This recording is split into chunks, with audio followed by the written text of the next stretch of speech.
Grunwald, the impressive young German, his second wild card of the year. Replacements: Miroslav Popov, the Czech, replaces Danny Webb on the Mahindra. Michael Rinaldi replaces the Aussie Jack Miller on the Carretta bike.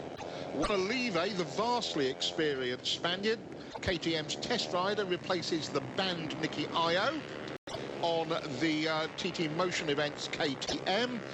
Two people out through injury: Alan Techer with a concussion, and Riccardo Moretti on the other Mahindra has been injured as well. Other than that, it's the normal cast of characters.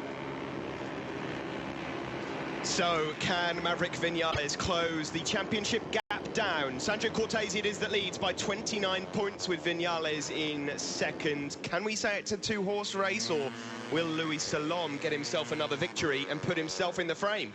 I thought it was before Indianapolis. After Indianapolis, I may be forced to reconsider. And these conditions, you just know somebody's going to get caught out, don't you, in this? Vinales, as you can see, 29 points behind in the championship. The last 3 times he's started from pole, he's won.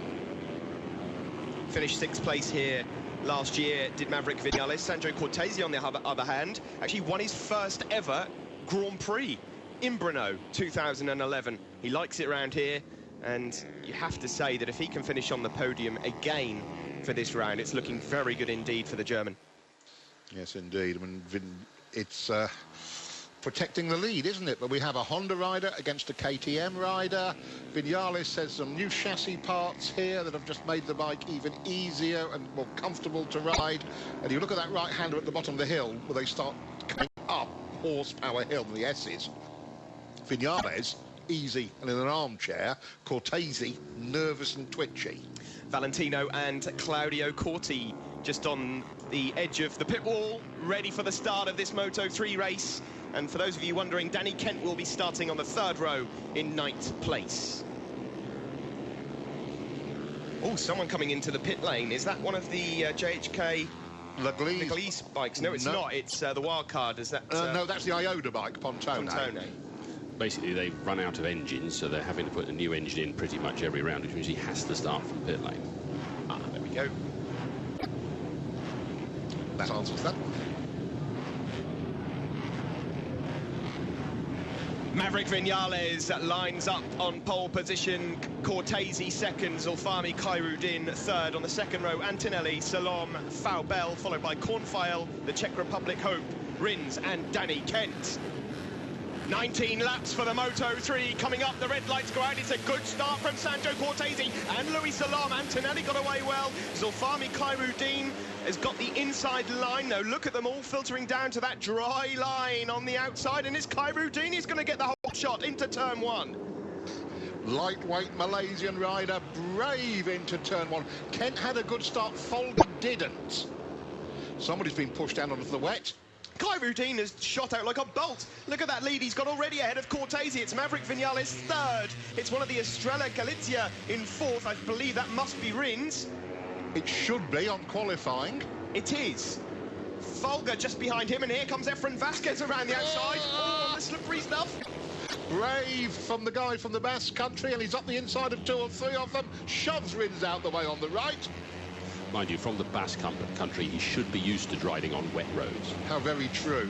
Luis Salom didn't get off to the greatest of starts. He's side by side with Jakob Kornfeil, and Maverick Vinales has been pushed right out. Here comes Folger up the inside, and Vasquez up to 2nd. Danny Kent's leading that 2nd group. Where is he? He should be coming into picture in that lot. We're not even halfway a lap around yet, and Khairuddin has got a 1.2 second lead over Vasquez. He has indeed. Whoa, somebody definitely had a moment there. Right, so look at John McPhee. What a start from the Racing Steps Foundation rider. 13th. Number 17 there on the rumble strips. Keep off there. He's going around the outside of Maverick Vinales and up the inside of Cortese. Brilliant stuff from the Scot. Mind you, he's from the west coast of Scotland, from Oban. He should be used to riding on damp roads as well. What? Hang on. Has Vasquez got a wet tyre in? Interesting stuff here from Vasquez. He must have. He was keeping on the wet side of the circuit. Yes, he has. Wet rear and a wet front, is that? Yep, so he's running something really sticky. It'll work, obviously, first few laps. I mean, Dunlops have been extremely good in the past, but this is a very abrasive surface. Wonder who else was that. So that's why he didn't basically lob it when he went out onto the properly wet part of the circuit. Look at Cortese just following Vinales. It doesn't matter where Cortese finishes, as long as he's ahead of Vinales, then that's all that matters. It's Vasquez that leads from Khairuddin, then Jonas Folger, and then John McPhee. And Popov is up there. That's Popov. In what, 6th place? The Czech riding the Mahindra, very fast in Italian Championship, very fast in his previous wildcards in Grand Prix. Should have had a ride here this year. It fell through.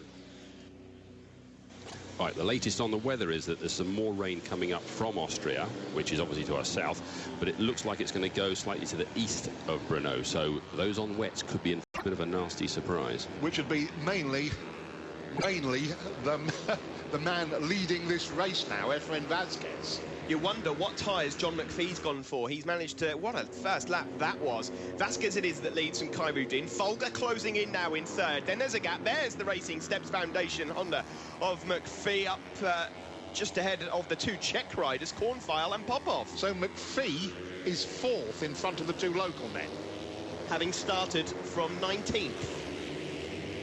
I mean, the chances are he's on a wet, and he is in a position where he can take a gamble. He's not in the championship chase, and wouldn't it be awesome if he came off? Notice that Vasquez is riding on the wet part of the circuit. Has McPhee got a wetting? That looks... They look like slicks. Is that a slick? That's a slick. John McPhee, what a start. On our very small screen, that looks like a slick. If you are screaming at us at home on your wall-sized high-definition screen, we apologise. That's Folger going to 2nd in front of Khairuddin. Jonas Folger, of course, the rider who moved to the Aspar team and got himself a podium first time out at Indy last week. And took his only Grand Prix victory in monsoon conditions at Silverstone, motioning to Khairuddin to stick on his rear wheel. He's going to tow him up to Vasquez. There is McPhee, now under attack from Kornfeil, and this is the highest we've seen a Mahindra for a while. Miroslav Popov, is he on wet as well? Kornfeil saying to his mate as well, get on my rear wheel.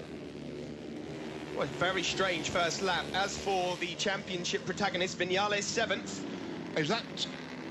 Salom just behind. Yes, and say it's an RW bike, isn't it? And then the 2 Australians. These boys all obviously on slicks. All the championship contenders, as Neil Spalding reminded us before the race, you have to do what the other guy does. Oh, Popov nearly wiping out fellow Czech rider Jakub Kornfeil then. That wouldn't have been favourable at all. Back onto the start-finish straight. It's Vasquez that leads from Folger and Khairuddin. Fastest lap of the race, obviously, to Vasquez, 2:23.8. And let's watch, he's quick into turn 1. 2nd place Folger hugging the curb for the dry line. And here are the contenders. Right, so where do they come across the line? Vinales 7th, Cortese 8th, Salom 9th. And they don't need to get themselves up with those leaders. It doesn't make any difference at all, as long as they are not taking huge chunks of points away from each other. There is McPhee, number 17, up ahead of Popov now, who goes up the inside of Kornfeil. We told you this kid was quick. We